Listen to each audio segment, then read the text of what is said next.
Hi everyone, it's B.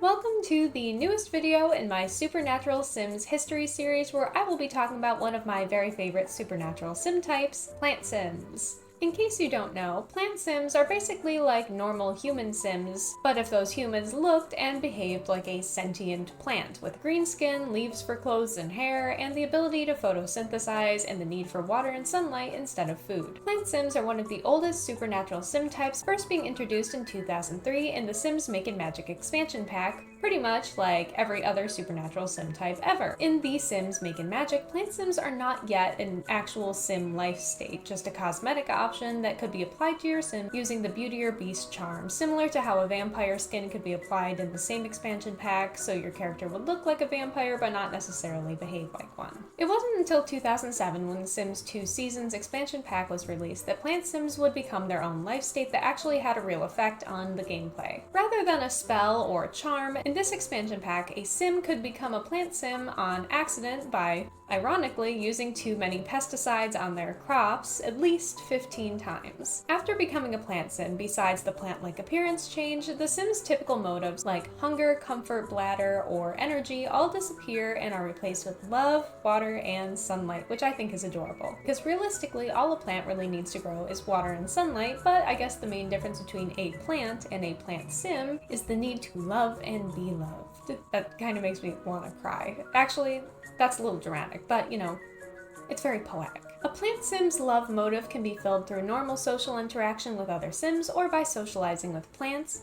The water motive can be filled through any way you can imagine that involves being in or around water, including but not limited to drinking water, going outside in the rain, splashing in puddles, taking a bath, or, and I'll get back to this in a little bit, if it's a toddler plant sim, they can eat flowers. The sunlight motive can be filled either by being under a special greenhouse light, or it can be filled the old-fashioned way by going outside and touching grass. I feel like generally all of these things I just talked about may just be good for normal people too, you know, on a base level.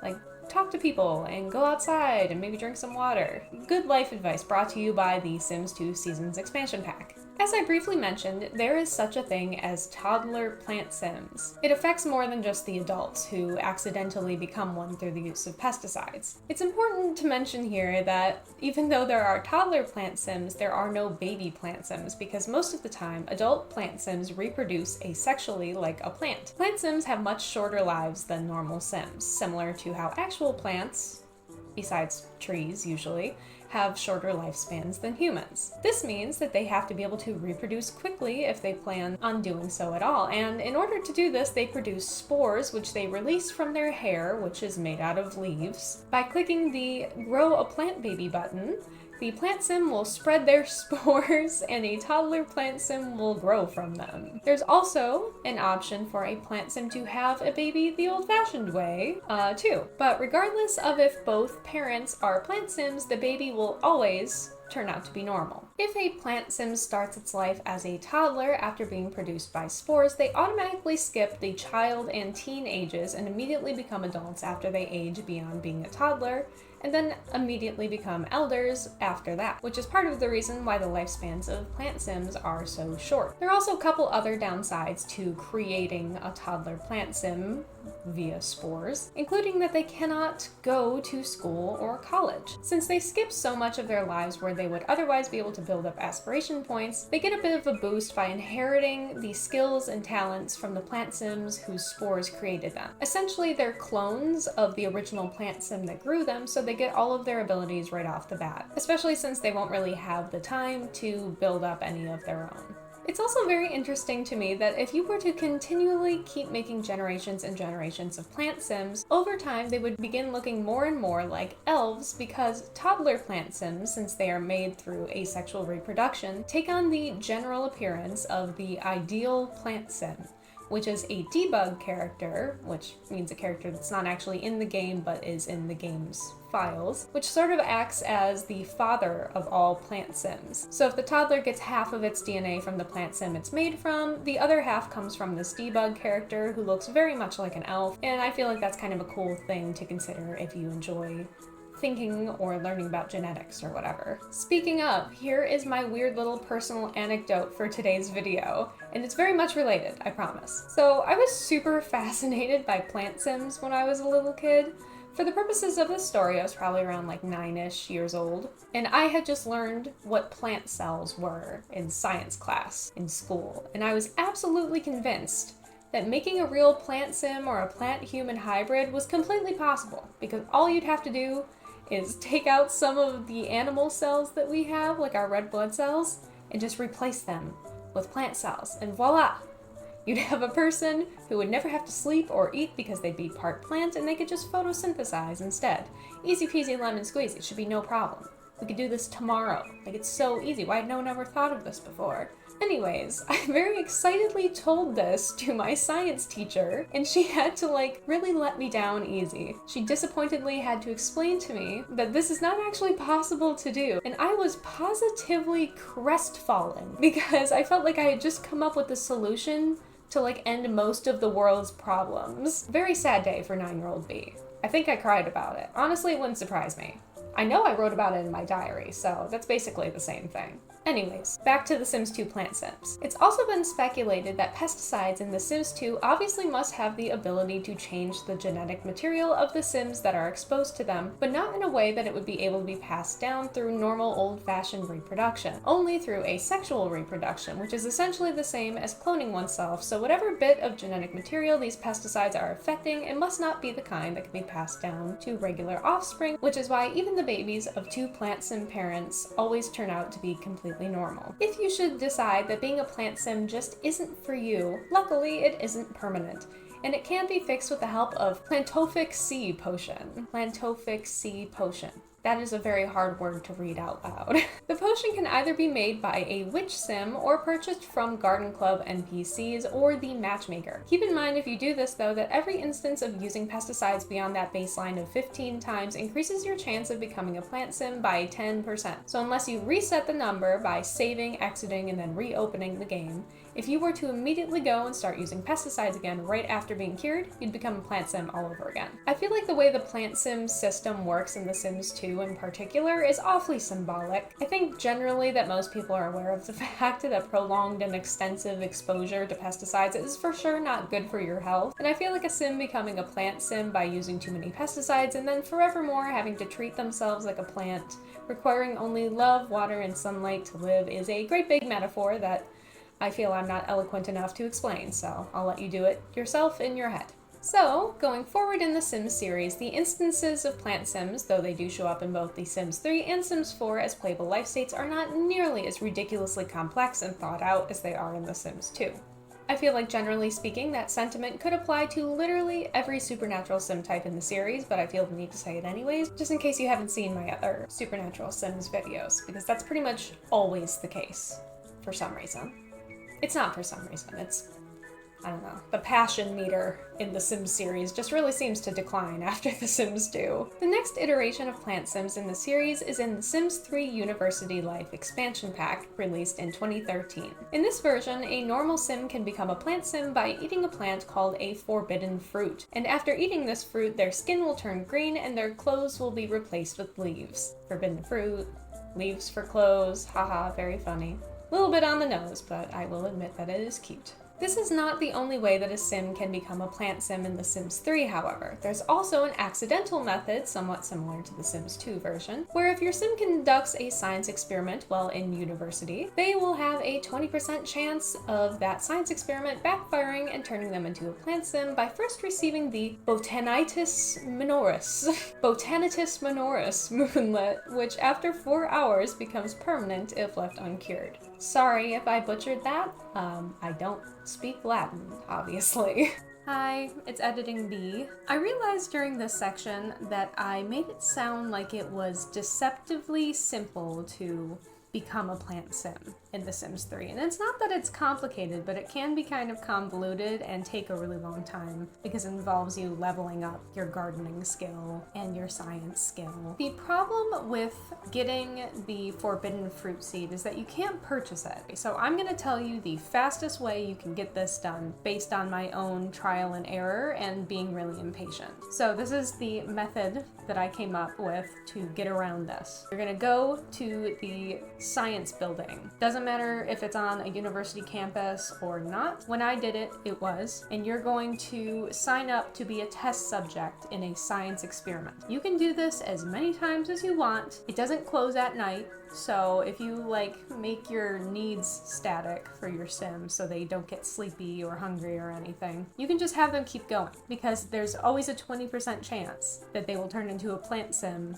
after doing this. So that's how I managed to do it in the quickest amount of time possible, which took me about an hour. Do with that information what you will. Other than green skin and leaf clothing, Sims 3 Plantsims will also have the added effect of producing flowers beneath their feet wherever they walk, which I think is just adorable. Similar to The Sims 2, the motives of Plantsims also differ from those of normal Sims. In The Sims 3, Plantsims have water, fun, social, and energy needs. The social, energy, and fun needs are all functionally the same as they would be for every other sim, with a few special interaction options like the ability to talk to plants and the ability to send flower kisses. Adorable. As for the water needs, similar to The Sims 2, this can be met by either drinking water or coming into contact with water through bathing, standing out in the rain, hanging out in a hot tub, going for a swim, or absorbing puddles. That one is my favorite, which is why I emphasized it. Sims 3 Plantsims also have the ability to photosynthesize, which fills the energy and water needs simultaneously. The way in which Plantsims reproduce in The Sims 3 is also hugely different from how it works in The Sims 2. Unsurprisingly. In The Sims 3, Plantsims cannot get pregnant the old-fashioned way at all, and instead can create forbidden fruit seeds, which can be planted and grown like any normal plant. And once it's ready to harvest, the forbidden fruit provides a 50-50 chance that when you go to pick the fruit, you will instead pick a Plantsim baby. Since the Sims 3 version of Plantsim lore seems to lean more in the sciencey direction, you can also get yourself a Plantsim baby by leveling up your Sim science skill all the way up to level 9, and then you can clone a Plantsim baby using the DNA of an already existing Plantsim. Also, kind of how in The Sims 2 it's possible for two Plantsims to have a non-Plantsim baby, in The Sims 3, for some odd reason, if you were to have two normal Sims, and the female Sim gets pregnant, if the father becomes a Plantsim right after that, there's a chance that the baby could turn out to be a Plantsim baby. I cannot find a reasonable explanation for how this is possible anywhere, but voila, more weird Plantsim genetics. This is a very genetics-heavy video. I'm sorry about that. I didn't expect it when I started writing it. Hopefully I'm not boring you to death. A few more little fun facts about the Plantsims of The Sims 3 are that they have a special ability called Poison Kiss, which allows them to target another Sim and poison them, giving them a moodlet which after 3 hours will either make the Sim throw up or turn them into a plant Sim, though the chances of that happening are relatively low at only 15%. Unlike The Sims 2, plant Sims in The Sims 3 don't have shortened lifespans and can live through all the life stages just as a regular Sim would. The youngest a normal Sim could turn themselves into a plant Sim is during the teen life stage, but past that, there is no age limit on being a plant sim. It's also not possible for plant sims in The Sims 3 to die of hunger, thirst, or being dehydrated. And as an added little bonus, plant sims in The Sims 3 are also naturally predisposed to being better at gardening than normal sims. That one is basically a given, but I thought I'd mention it anyways. If you should so wish to be free from your plant sim shackles in The Sims 3, all you have to do is fork over 3,000 simoleons at the science facility, or make your own super spice at a science research station. For whatever reason, Plantsims aren't part of the Sims 3 Supernatural expansion pack like many of the other Supernatural sim types are, but if you were to have that expansion pack installed too, then brewing up a potent cure elixir will cure your sim as well. That applies to pretty much every Supernatural sim type. Though oddly enough, doing so with this particular method is known to wildly change your sim's hairstyle upon becoming human again.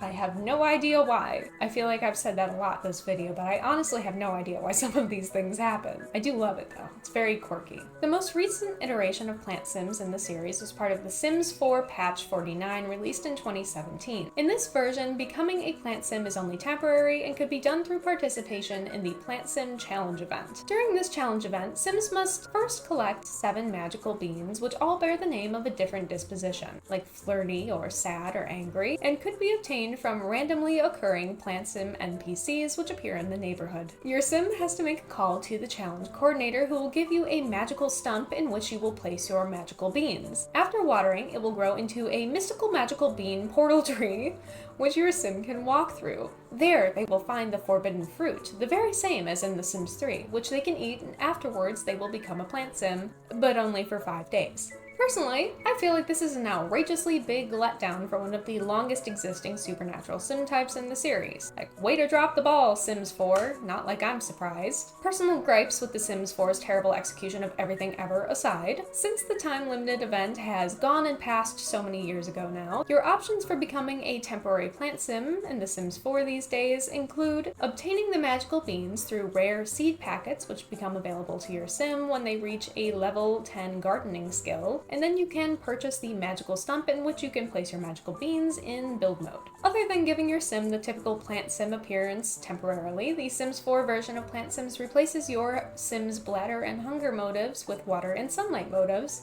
and everything else stays exactly the same. The only other difference is the addition of a few plant-related interactions, including the ability to socialize with plants, as usual, and the ability to absorb solar energy from plants. Oddly enough, there is a second, completely separate iteration of Plantsims in The Sims 4 as well, which came out 2 years before the more official iteration in patch 49. The Sims 4 Cool Kitchen Stuff Pack, released in 2015, included a special ice cream maker which could be used to make plant matter ice cream, which temporarily gives your sim a plant sim-like appearance, kind of like the Beauty or Beast charm from The Sims 1. This version is not an actual life state, just a temporary change in appearance, which is why I waited to include it at the end, because it kind of counts, but not really. Alrighty, well, that is the full supernatural sim history of Plantsims. Please feel free to let me know down below in the comments which version of Plantsims you were first introduced to. For me, and this may sound completely bizarre, but I was introduced to Plantsims through those weird Sims 2 music videos that used to be all over YouTube in the late 2000s and early 2010s. I can't for the life of me remember which song they were used in the video for, but I know with 100% certainty that that is how I found out about their existence. Hopefully you guys know what I'm talking about, otherwise I'm going to feel super old, and I would rather not feel super old. I'm not that old yet. Anywho, I will leave a link down below for my Supernatural Sims history playlist I've made just in case you're bored and need some background noise, because that's exactly what I personally use these kinds of videos for, so I assume many of you probably do that too. I have a ton of fun writing and making these particular videos, and I have a very big one planned next. So I hope that you all enjoy them too, so I'll keep them coming. And I hope you all have a good day or night or whatever time it is wherever you are, and I will see you all again next time.